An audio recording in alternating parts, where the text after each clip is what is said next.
Сайн байна уу? Би 10 дугаар ангийн сурагч Тамирын Жавхлан. Дөрийн тэмүүлсэн нар. Бид энэ жилээс эхлэн анхан шатны тусламж хичээлийг үүсгэн өгөөд та бүхэндээ ухаан алдсан үед болон хагас үед үзүүлэх анхны тусламжийг хийж үзүүлье. Хэрвээ ухаан алдсан байх юм бол орчноо үнэлнэ. Тэгээд ойр альдчин хүн байх юм бол энэ хүн яагаад ухаан алдсныг нь асууна. Тэгээд энэ хүн ганцаараа ухаан алдсан байх юм бол хүнээс нөөрэс нь асууна. Тэгээд хүн ухаангүй байх юм бол амьсгалын чөлөөлнө.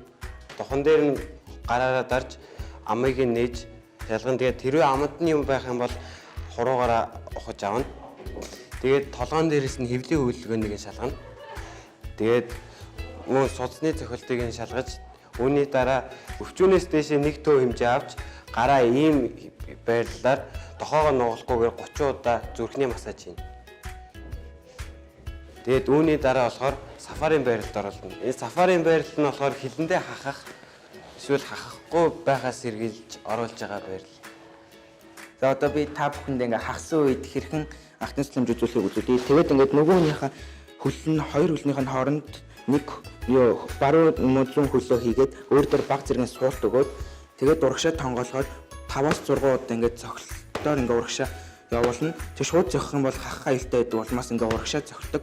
Тэгээд энийг өөр гарахгүй байх юм бол ингээд ихтэй ураагаа барьж агаад өвчнөний хэсгүүд ураа төрөө зохицоо татсан үзүүл.